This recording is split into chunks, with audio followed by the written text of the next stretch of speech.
화요일 새벽 기도회 우리 시작하겠습니다. 신앙 고백하겠습니다.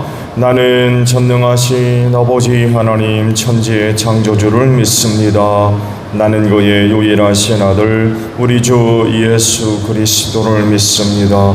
그는 성령으로 잉태되어 동정녀 마리아에게서 나시고 본디오 빌라도에게 고난을 받아 십자가에 못 박혀 죽으시고 장사된 지 사흘 만에 죽은 자 가운데서 다시 살아나셨으며 하늘에 오르시어 전능하신 아버지 하나님 우편에 앉아 계시다가 거기로부터 살아있는 자와 죽은 자를 심판하러 오십니다.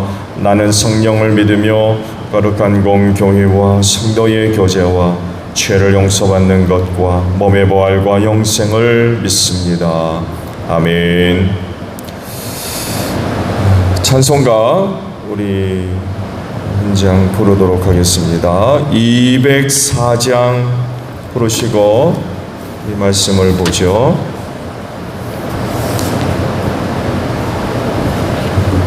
찬송가 204장 부르시고 말씀을 봅니다.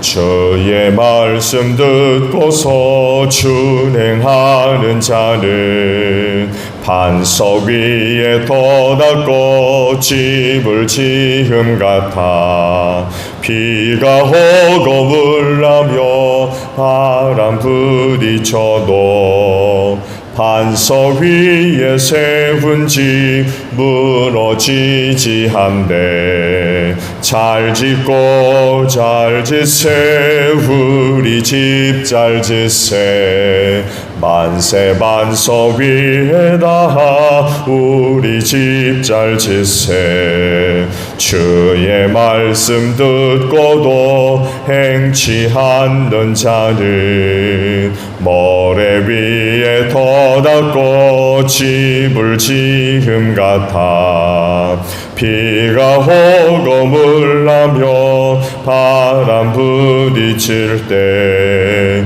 모래 위에 세운 집 크게 무너지네.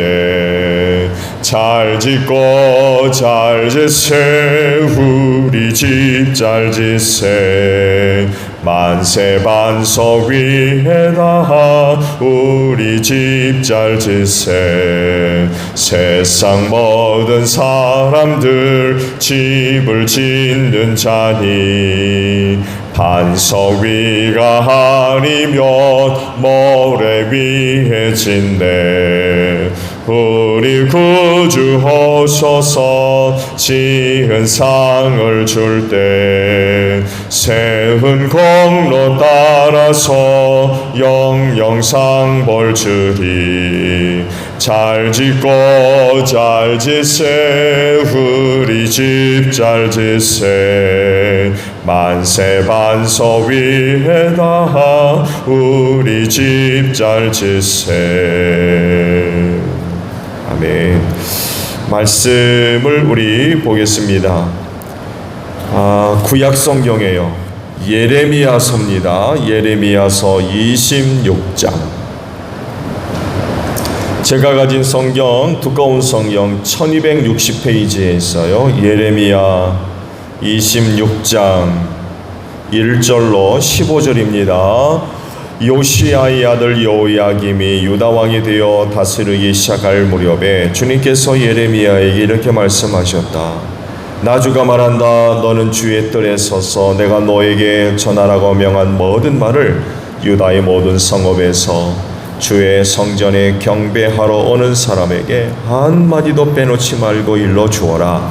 혹시 그들이 그 말을 듣고서 각자 자신의 악한 길에서 돌아설 수도 있지 않겠느냐.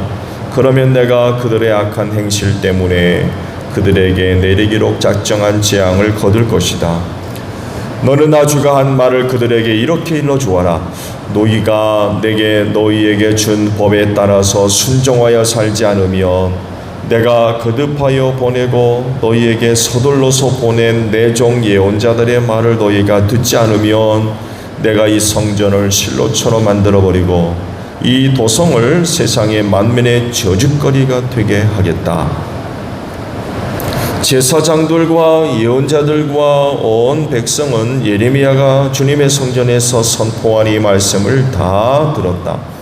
이와 같이 예레미야가 주님의 명대로 모든 백성에게 주님의 모든 말씀을 선포하니 제사장들과 예언자들과 모든 백성이 그를 붙잡고 소리를 질렀다. 너는 반드시 죽고 말 것이다. 어찌하여 네가 주님의 이름을 빌려 이 성전이 실로처럼 되고 이 도성이 멸망하여 여기 아무도 살 수 없게 된다고 예언하느냐? 그러면서 온 백성이 주님의 성전 안에 있는 예레미야를 치려고 그 주위로 몰려들었다. 유다의 고관들은 이 소문을 듣고 왕궁에서 주님의 성전으로 올라가 주님의 성전 세대문 어귀에 앉았다. 제사장들과 예언자들이 그 고관들과 온 백성에게 말하였다. 이 사람은 사형 선고를 받아야 마땅합니다. 여러분이 직접 귀로 들은 바와 같이 그는 이 도성이 멸망한다고 예언을 하였습니다. 그러나 예레미야는 모든 고관과 온 백성에게 이렇게 대답하였다. 여러분이 들으신 모든 말씀대로 이 성전과 이 도성의 재앙을 예언하라고 주님께서 나를 보내셨습니다. 그러므로 이제 여러분은 자신의 행동과 행실을 바르게 고치고 여러분의 하나님이신 주님의 말씀에 순종하십시오. 그러면 주님께서도 여러분에게 내리시겠다고 말씀하신 재앙을 거두실 수도 있을 것입니다. 나는 여러분의 손에 잡혀 있으니 여러분이 보시기에 좋은 대로 옳다고 생각되는 대로 나를 처리하십시오. 그러나 이것만은 분명히 알아두십시오.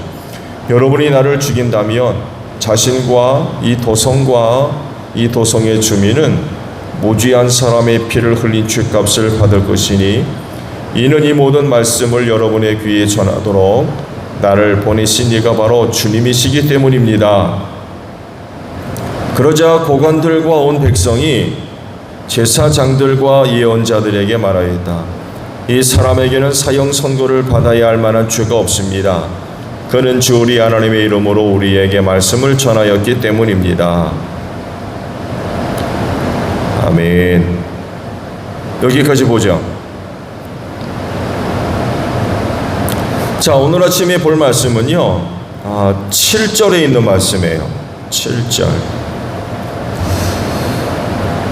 이 구절을 다 함께 합독을 해볼까요? 시작. 제사장들과 예언자들과 온 백성은 예레미야가 주님의 성전에서 선포한 이 말씀을 다 들었다. 아멘.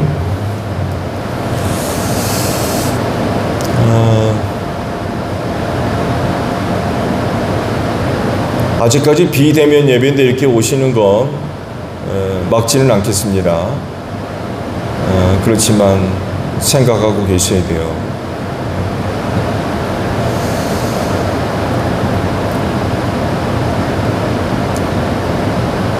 아시겠습니다만 해도 교회는 코로나19 잘 몰라요.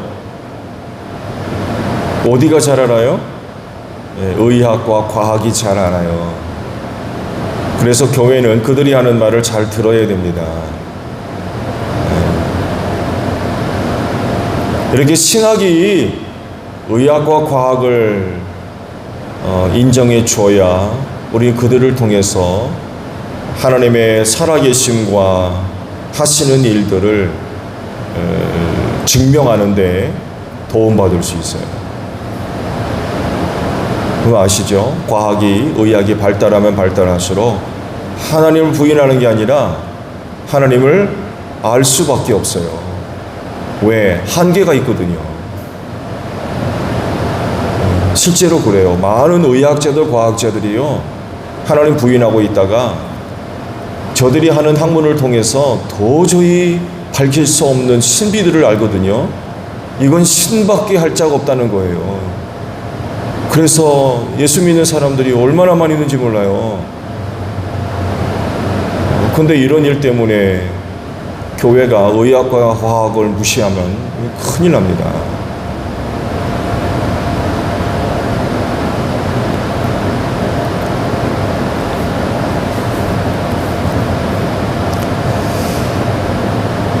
지금 돌아오는 주일날 대면 예배 드린다고는 했는데 좀 계속 주의를 지켜보고 있어요.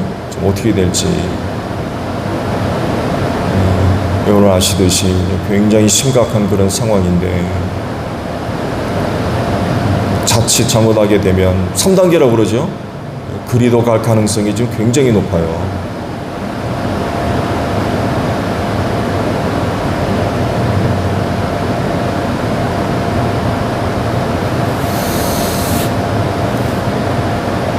노노의 말씀을 드립니다.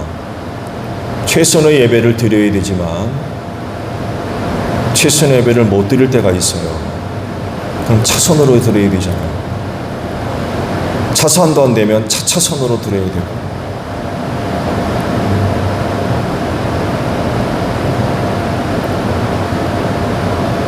각 사람이 처해 있는 상황이 다르겠죠.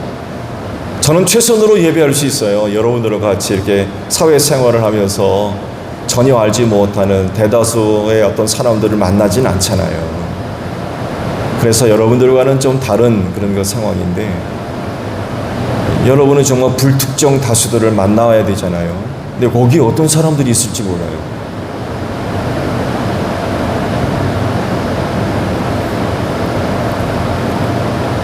정말 조심하셔야 돼요.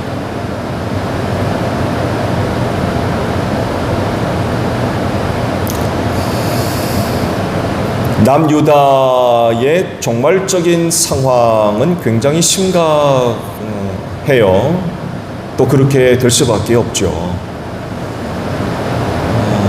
하나님의 심판을 초래하는 종말적인 그런 그 상황은 인류 역사가 벌써 경험을 했죠. 홍수로 멸망했던 그 세대의 상황들을 보게 되면 뭐 영적으로, 신앙적으로, 도덕적으로, 윤리적으로 심각하게 타락하잖아요. 소돔과 고모라 성도 마찬가지였고요. 남유다도 마찬가지입니다. 말기 역사, 후기 역사 속에 이제 들어갈수록 남유다의 도덕적이고 윤리적이고 영적이며 신앙적인 상태는 뭐 이루 말할 수 없는 그런 그 타락으로 치닫고 있었죠. 여러 증거 중에 하나가 바로 영적 지도자들의 타락입니다. 그리고 이곳 타락은 영적 무기력 혹은 영적 쇠락으로 나타나게 되죠. 그래서 하나님의 말씀이 제한적이 되어버렸어요. 그러니까 하나님께서 쓰시려고 불렀던 사람들에게 하나님의 말씀이 임하지를 않는 거예요. 제사장들과 예언자들이 그 대표적인 예입니다. 오늘 말씀에 등장하죠. 제사장들과 예언자들. 하나님의 말씀을 들을 수가 없어요. 쓰임 받던 사람들에게 더 이상 말씀을 주시지를 않는 거죠. 당시 이들이 어떻게 사역을 했는지 자세하게 기록하진 않지만 그래도 나름 제사장이기 때문에 혹은 뭐 예언자들이기 때문에 아마 해왔던 어떤 일들을 그래도 감당해 왔던 것으로 보여요. 그런데 문제는 하나님께서 그들을 만나지를 않으세요. 꿈이나 계시를 통해서 더 이상 말씀을 주시지를 않는 거예요. 최근 코로나19로 인하여 등장했던 재미있는 표현이 있죠. 깜깜이. 당시 남유다의 제사장들과 예언자들이 바로 이 깜깜이었어요. 깜깜. 아무것도 모르는 거예요. 그러니 그들을 통하여서 하나님의 말씀을 들어야 할 백성들의 영적이고 신앙적인 상태는 어떻겠습니까? 역시 깜깜이가 될 수밖에 없어요. 영적으로 어두운, 무기력한 이런 그 상태가 될 수밖에 없죠. 근데 참 감사하게도 하나님께서 완전히 그 길을 막은 것이 아니라 예레미야를 선택하셔가지고 그에게 말씀을 주셨어요. 그래서 오늘도 말씀에 기록됐죠. 하나님께서 예레미야에게 말씀을 주시고 말씀을 받은 예레미야를 백성들에게 보냅니다. 너는 가서 내게 들은 것을 하나도 빠짐없이 그대로 일러주어라. 각 성읍에서 그리고 성전에서 찾아오는 사람들, 만나는 사람들에게 내가 너에게 일러준 모든 것들을 하나도 빠짐없이 전부 일러주어라 라고 말씀하시면서 그를 보냅니다. 그래서 그는 그렇게 했어요. 근데 문제죠? 뭐가 문제냐면 그가 하나님으로부터 받은 말씀입니다. 좋은 말씀이 아니에요. 그렇죠? 오늘도 말씀 받죠. 하나님께서 무슨 일을 하실지 예레미야에게 말씀해 주셨고 그것을 백성들에게 이야기해 주라고 한 그 말씀이 부정적이에요. 너희가 복을 받을 거다, 잘 될 거다, 침략해 오는 이방을 막아낼 거다, 물리칠 거다, 형통할 거다, 이런 말씀이 아니에요. 뭐라 하세요? 성전이 무너질 거다. 예루살렘 성이 무너질 거다. 너희가 내 말을 듣지 않으면 이렇게 될 거다. 이런 말씀을 하시는 거예요. 그러자 이 말을 들었던 제사장들과 예언자들과 백성들이 들고 일어났어요. 예레미야가 하는 말을 인정하지 않는 거죠. 그렇죠? 왜냐하면 먼저 제사장들과 예언자들의 반응을 보게 되면 자기들도 직분을 갖고 있거든요. 하나님을 섬기는.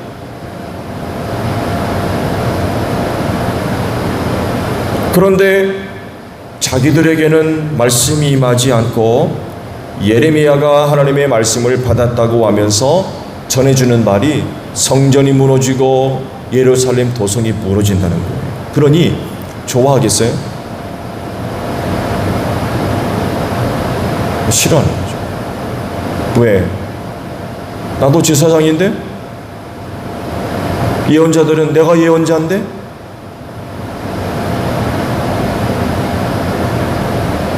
하나님의 말씀을 받았다 하면서 그 말을 전하는 예레미야가 미운 거예요. 시기하고 질투. 또 여러분, 성전이 무너지면 어떻게 되겠습니까? 더 이상 자기들이 해야 할 일을 하지 못하게 되거든요. 종교 국가에서 갖고 있는 강력한 기득권을 잃는 거예요. 여러분, 종교 국가에서 제사장과 예언자들의 기득권이 얼마나 강하겠습니까? 실제로 그렇게 되지 않더라도 그런 말은 자기들에게 심각한 도전과 위협이 되는 말이에요. 예레미야가 지금 하는 말이. 그러니 달갑게 들릴 리가 없는 거예요. 그러니 그런 말을 하는 예레미야를 그냥 둘 수 있어요? 뭐라고 합니까? 저 죽여야 된다. 저거 죽여야 된다. 사형 선고를 내려야 된다. 이렇게 반응을 하는 거예요. 그런데 그런 상황 속에서 놀라운 반전이 일어납니다. 말씀 보셨죠? 같은 장소에서 같은 말씀을 들었던 백성들이 뜻밖의 반응을 보입니다. 예레미야를 통해서 하나님의 말씀을 전해 들었을 때에 제사장과 예언자들은 반대를 했거든요. 그 말을 듣고는 죽여야 된다. 근데 그 말을 들었던 백성들은 예레미야를 인정해요. 예레미야가 하는 말이 하나님이 하시는 말씀 맞다.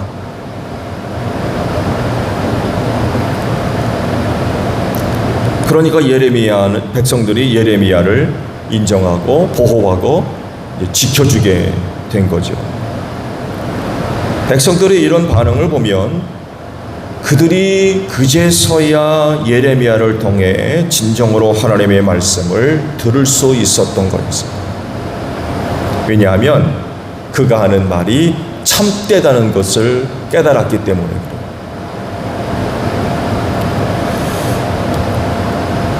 듣는 사람들 마음을 얻기 위해서 듣고 싶어 하는 말을 해주거나 듣는 사람의 귀를 즐겁게 해주는 말이 아닌 예레미야가 하는 말은요, 그 당시 제사장들이나 다른 예언자들이 하는 말과 달랐어요. 듣기 좋은 말이 아니었어요. 왜냐하면 자기들의 죄악과 잘못된 것을 지적하는 그런 말이었어요. 그러니 듣기 좋아할 사람이 어디 있어요? 그러나 그 말이 진짜였어요. 예레미야가 지금 하는 말이 진짜였단 말이에요. 그리고 이런 말을 예레미야를 통해 듣게 되었을 때에 엄청난 변화가 백성들에게 일어났어요. 처음에 들었을 때는요, 다 같은 반응이었어요. 근데 두 번째 들을 때는 달라졌어요. 아, 이 예레미야가 한 말이 진짜로구나. 이게 진짜 하나님이 하시는 말씀이고.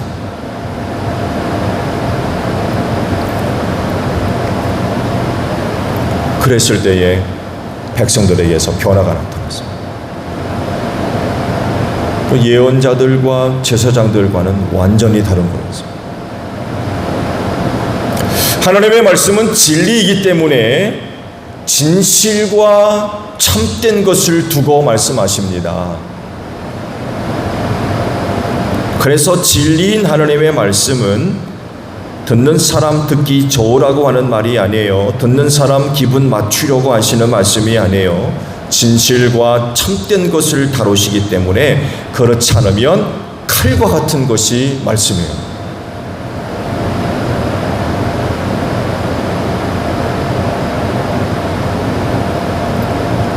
그런데 듣는 사람들이 서로 다른 반응이 나타날 수 있어요. 제사장들과 예언자들과 같이 반응하는 그런 사람들이 있는가 하면 백성들과 같이 반응하는 사람이 있어요.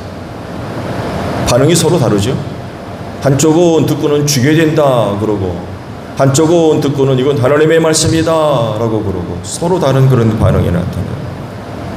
자, 말씀을 전달하고 선포하는 사람에겐 누가 좋아요? 누가 좋아요?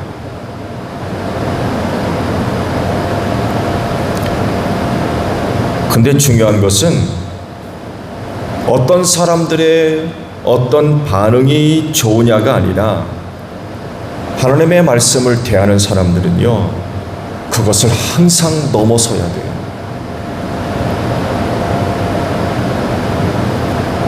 즉, 그 말씀에 대해서 부정적으로 반응을 하든 긍정적으로 반응하든 이런 것에 연연하지 않는 거예요.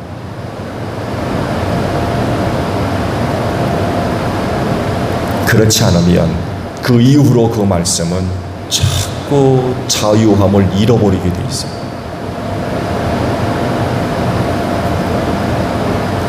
예레미야가 전해준 말을 하나님의 말씀으로 인정하고 받아들이고 지지해 주니까 얼마나 좋아요?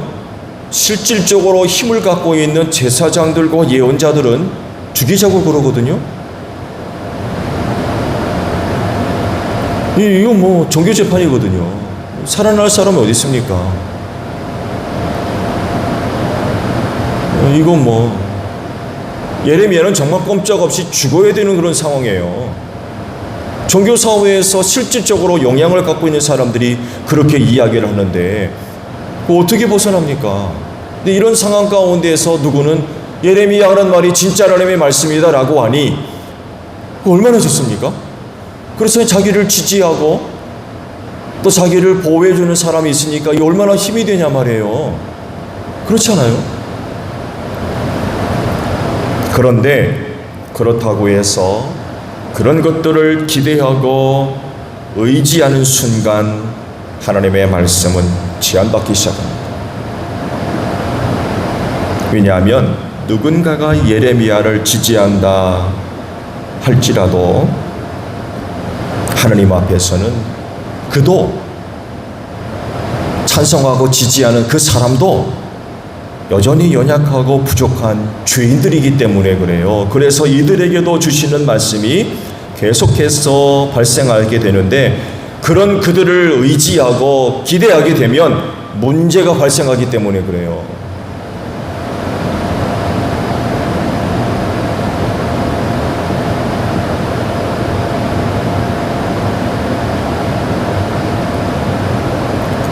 그래서 하나님의 말씀이 효력이 나타나고 능력이 되게 하려면 그런 모든 반응을 넘어서서 오직 온전히 하나님 편에만 서야 돼요.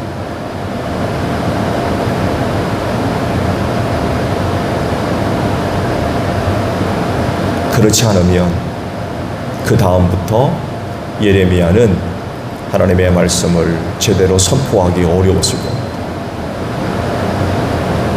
자기 지지하고 자기 편 들어주는 사람 찾아다니고 의지하고 손잡으면 그들에게는 하나님의 말씀이 없을 겁니까?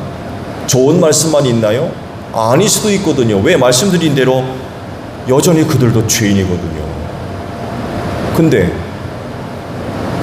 그런 사람들을 의지하고 그런 사람들과 손잡고 하면 혹 그들에게 하나님의 말씀이 임했을 때에 긍정적이지 아닌 부정적이 있으면 그거 하겠습니까? 그 마음 아픈 소리를 어떻게 해요? 자기 지지하고 자기 편 들어주고 죽이려 할 때 보호해줬던 사람들이에요. 듣기 싫은 소리 어떡하냐 말이에요. 못하는 거예요. 그래서 하나님의 말씀을 대하는 사람은 이런 것들을 항상 뛰어넘어야 돼요. 이 편도 아니고 저 편도 아니고 이런 말은 저런 말에게 연연해서는 안 된다는 거예요. 오직 하나님 편에만 있어요. 그래야 비로소 하나님의 말씀이 자유함을 얻어서 효력이 나타나고 능력이 나타난다.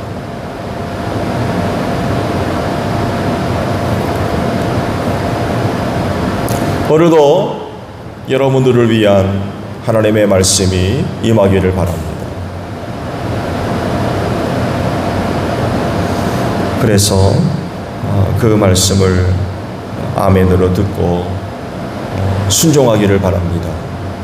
어떤 사람들처럼 듣기 싫어하고 반대할 것이 아니라 하나님의 말씀으로 듣고 순종하는 그런 모습도 필요한 것 같아요. 그럴 때에 그 말씀이 그에게 생명이 될 줄로 믿습니다. 오늘 하루도 여러분을 위한 하나님의 말씀으로 또 승리하는 복된 하루가 되시기를 바랍니다. 주기도문 하겠습니다. 하늘에 계신 우리 아버지, 아버지의 이름을 거룩하게 하시며 아버지의 나라가 오게 하시며 아버지의 뜻이 하늘에서와 같이 땅에서도 이루어지게 하소서. 오늘 우리에게 일용할 양식을 주시고 우리가 우리에게 잘못한 사람을 용서하여 준 것 같이 우리 죄를 용서하여 주시고 우리를 시험에 빠지지 않게 하시고 악에서 구하소서. 나라와 권능과 영광이 영원히 아버지의 것입니다. 아멘. 기도하겠습니다.